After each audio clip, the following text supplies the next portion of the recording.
नमस्कार, म हेमराज भुषाल। तपाईँ सम्पूर्णमा मेरो पहिलो भिडियोमा स्वागत छ। सम्पूर्ण देश विदेशमा बस्नुहुने दाजुभाइ दिदीबहिनी तथा बुवा आमा दिदीबहिनीहरू, आज पहिलो भिडियो हो, तर कुनै विषय र स्पेसल्ली कुनै विषयलाई टार्गेट गरेर मैले भिडियो बनाउन खोजेको होइन। तर कुनै विषयलाई लिएर चाहिँ दुई चार शब्द राखौँ कि भन्ने मनमा इच्छा आएको हुनाले एउटा दुईटा कुराहरू तपाईँहरू सम्पूर्णमा राख्न गइरहेको छु। सबैभन्दा पहिला त राजनीति, खासै राजनीति पढेको मान्छे त हामी होइन, राजनीति गरेको मान्छे नि होइन, र कुनै पार्टीको झोला बोकेर अनि अन्धा भएर हिँडेको मान्छे पनि होइन कि। अन्धो हुन्छ नि एउटा, चाहिँ केही देखाइदिन, जसले जता लयो उतै जाने, जसले जे भने पनि यतै राम्रो छ भनेपछि उतै लाग्ने, त्यस्तो गरेर हिँडेको मान्छे पनि होइन। हिँड्दा पनि हिँडिन्न होला, समय परिस्थितिले गर्दाखेरि। अब गाउँघरमा बस्ने त म जस्ता लाखौँ दाजुभाइ दिदीबहिनी हुनुहुन्छ, जसलाई गाउँ भनेको चाहिँ नसिबै नभएको मान्छे भन्दा हुन्छ। केही गरेर खाउँ भनेर आफ्नै देशमा गरौँ भन्ने पनि हाम्रा धेरै साथीहरूले गर्नुभएको छ, र धेरैजनाले विदेशबाट फर्केर विदेशमा कमाएको धन नेपालमा बर्बाद गरिरहेको देख्दा पनि आफू नि फर्किँदाखेरि केही गर्छौँ कि भन्दाखेरि त्यही हाल हुन्छ कि भन्ने डराइरहेको मान्छे कि तपाईँ हामी भने जस्तो।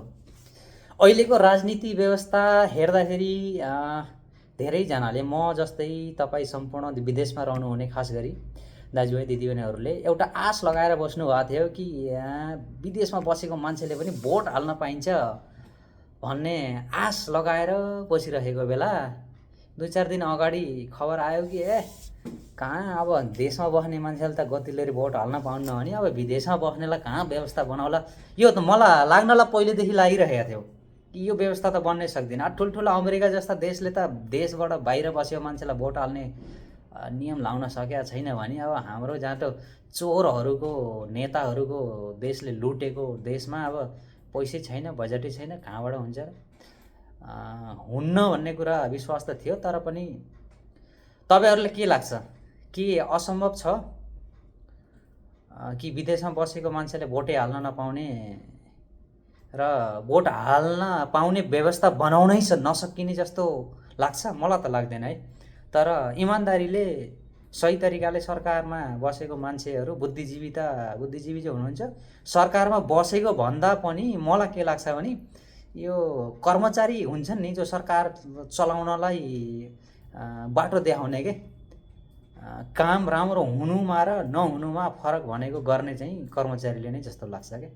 यदि कर्मचारीले नै त नेता हेर्नुहोस् न, तपाईँहरूले हाम्रो गाउँमा हेर्ने हो, तपाईँले आफ्नो गाउँमा हेर्नुहोस्, के नेता बन्ने लायक छन् त ती नेताहरू? मैले देखेअनुसार अब हामीले राजतन्त्र पनि देख्यो है, राजा मरेको पनि हाम्रै अगाडि भन्दा नि हुन्छ, हामी पनि जान्ने भइसकेका थियौँ। अनि माओवादीले त्यत्रो आन्दोलन चलायो, हामीलाई पढ्न पनि दिँदैन थियो कि। पढिरहेको बेला, क्लास चलिरहेको बेला ल हाम्रा कमरेडहरूलाई मारिदियो नेपाली सेनाले, शोक मनाउने अनि स्कुल बन्द भनेर ताला लगाउँदै हिँड्दै गर्ने। धेरै महिनामा 4-5 दिन त यस्तै गरेर पढेको समय पनि हाम्रो साथीहरूले पनि थाहै छ, बिर्सिनु भएको छैन होला। र देश बचाउनलाई, देश बनाउनको लागि नेपाली सेना र राजतन्त्रसँग लड्नुपर्छ भनेर हाम्रा बुवामा तथा दाजुभाइ दिदीबहिनीहरूले आफ्नो रगत बगाएर देशलाई राजतन्त्रबाट बाहिर निकाल्नु भएको, स्पेसल्ली माओवादीले गरेको होइन। त्यसको कदम चल्न भनी माओवादीले चालेको हो, तर त्यसलाई समर्थन दिने र त्यसलाई सपोर्ट गर्ने नेपाली जनताले, तपाईँ हामीले नै हो। त्यसपछि माओवादीलाई पनि त्यत्रो राम्रो भोट दिएर सरकारमा बसाल्ने पनि तपाईँ हो र हामी जस्तै हो। अहिलेको व्यवस्था हेर्दाखेरि, हुन त मेरो विचार पनि गलत हुनसक्छ, तपाईँहरू आफै भन्नु होला, कमेन्ट गर्नु होला कि के लाग्छ।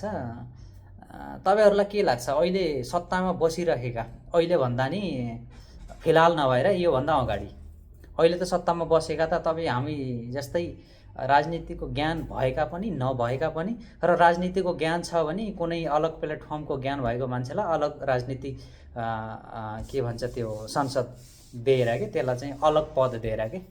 जस्तै एउटा महावीर पुनज्यू चाहिँ उद्योग मन्त्रालय हुनुपर्नेमा शिक्षा मन्त्रालय बनाए जस्तो, शिक्षामा नभएर उहाँलाई उद्योगमा धेरै लगाएको भए अहिलेको परिस्थितिले गर्दाखेरि छोटो समयमा, किनभने लामो समयदेखि उहाँ उद्योग उद्योगलाई बढावा कसरी दिने, शिक्षा तन्त्रको बारेमा त नलेज भएकै मान्छे हो, ज्ञान भएकै मान्छे हो, तर उद्योगमा मेरो विचारमा है, म गलत पनि हुन सक्छु है, तर त्यस्तै नभएर अहिले इमर्जेन्सी भनेको यस्तै हो, जला पायो त्यसैलाई टिपेर सरकारमा हालिदियो भन्न नि पाइएन, पढे लेखेका समझदार मान्छेलाई हालेको।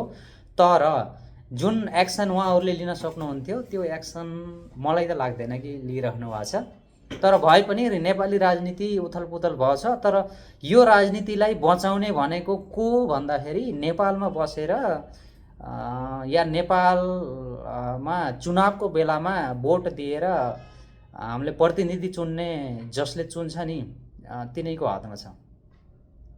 किनभने अझै पनि हामीले उनै पार्टीको पछिमा लाएर उनै पार्टीलाई नै भोट दिएर अगाडि बढाउने हो भने तपाईहरूले न त पार्टीले सरकार बनाउन सक्छ, न नयाँ दल या युवाले सरकार बनाउन सक्छन्। यदि तपाईँ र हामी जस्तो मान्छेले अझै पनि झोले बनेर हिँड्ने अनि तिनैलाई जिताउने हो भने, यत्रो वर्षसम्म तिनीहरूलाई जिताएर अहिलेसम्म के विकासको नाममा केही पनि छैन।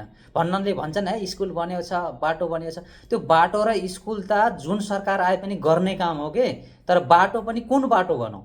अहिलेसम्म म आफ्नो घरमा जाने बाटो हेर्ने हो भने सन्धि खर्कदेखि गाउँमा जाने, गाउँको अलिकति बाटो 2-3 वर्षदेखि प्रोग्रेसमा छ र मेन तपाईँको धोरपाटन हेर्दाखेरि हाम्रो नजिकैको है, टाढाको त अब हामी त्यति हिँडेको मान्छे परेन।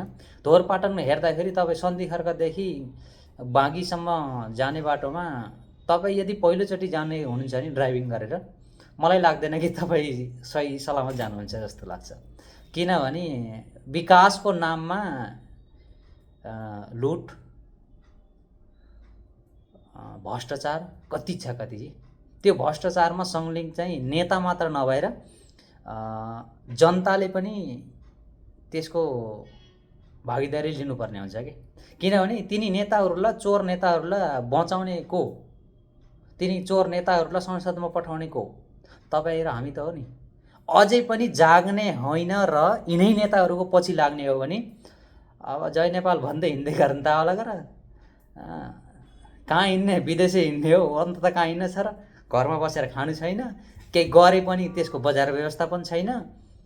भन्नलाई अब कमेन्टमा 2-4वटाले हाल्लान् पनि गर्न पो पर्छ, सबै हुन्छ भनेर भन्छन्।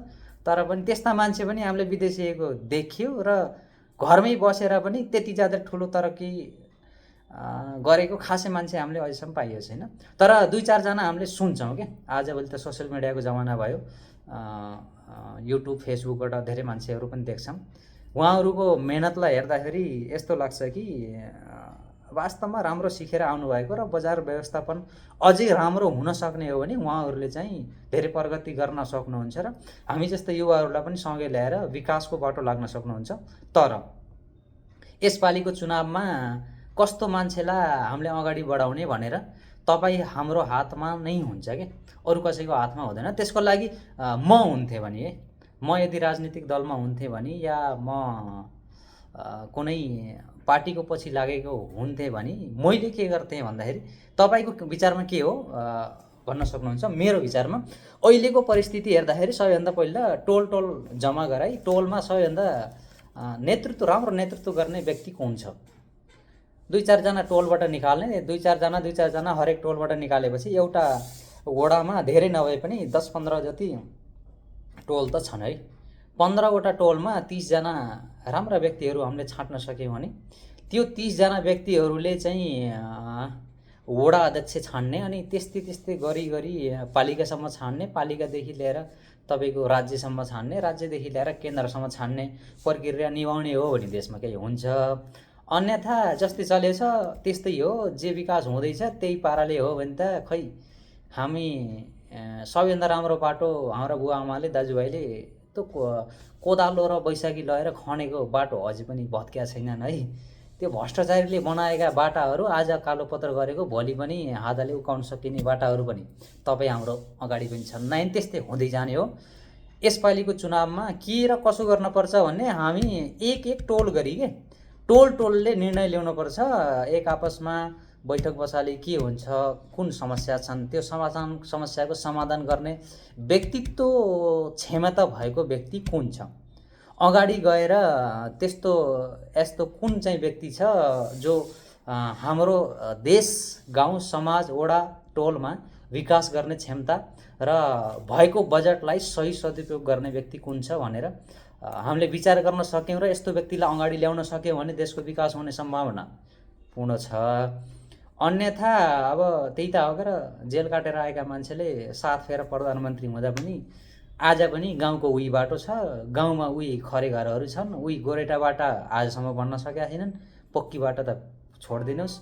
जति जे गरे पनि मेरो भनाइ के छ भने पार्टीको पछि नलगाएर, हाम्रोको पछि नलगाएर के, पछिल्ला चुनावहरूमा पनि हामीले देख्यौँ हाम्रो हाम्रो हाम्रो हाम्रो भन्ने धेरै चलेको थियो। यसपालि पनि तपाईँहरूले हामीहरूले हाम्रो भन्ने काम गऱ्यौँ भने फेरि देश हाम्रो रहँदैन है साथीहरू, यो पक्का छ। हाम्रो भन्दा राम्रोलाई चुन्ने हो भने देश बनाउनलाई धेरै नि 8 देखि 10 वर्ष भए धेरै हुन्छ क्या, 100 वर्ष चाहिँदैन कि कुनै पनि देशलाई हेर्ने हो भने। जापान जस्तो देशमा आजभन्दा 100 वर्ष अगाडि हेर्ने हो भने अब 1947 को हालत हेर्ने हो र 1960 आसपासको हालत हेर्ने हो भने जमिन आसमानको फरक गरेर देखाएका हुन् है। त्यो पनि हाम्रो जस्तो सानो देशमा के, प्राकृतिक सम्पदाहरूले भरिएको देश है, जडीबुटीले भरिएको देश। अनि नेपाली जनतासँग पैसा नभएको होइन के, पैसा धेरै छ। सरकारसँग पनि पैसा नभएको होइन, पैसा धेरै छ।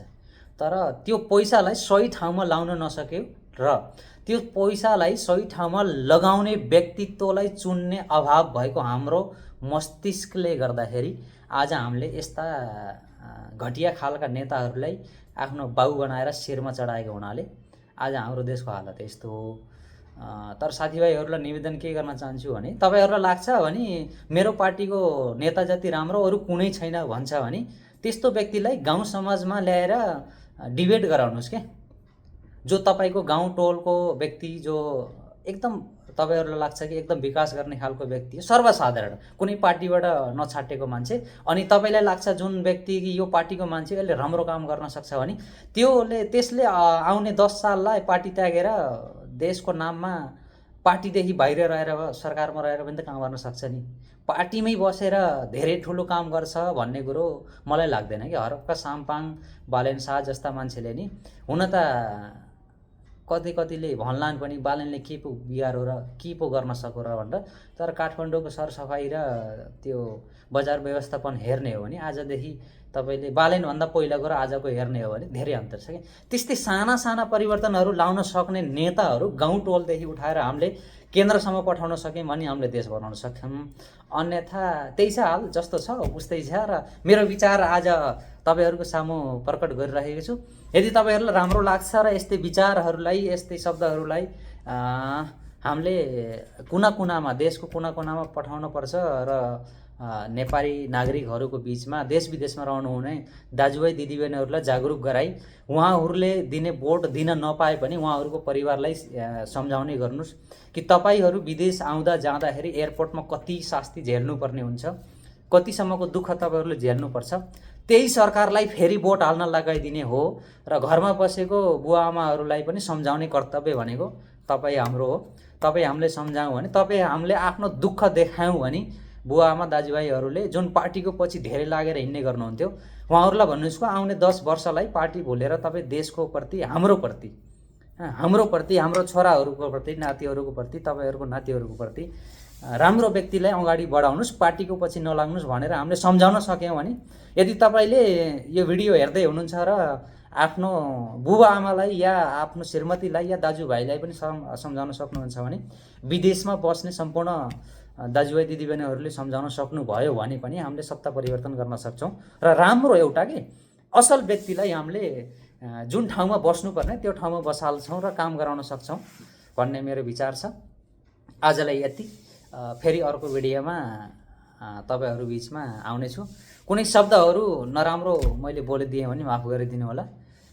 त्यति खासै बोल्ने बानी त मेरो छैन, तर पनि ठिकै छ। मलाई आज यो भिडियो रेकर्ड गर्ने मन लाग्यो र यो च्यानलको माध्यमबाट र यो फेसबुकबाट मैले पोस्ट गरिराखेको छु।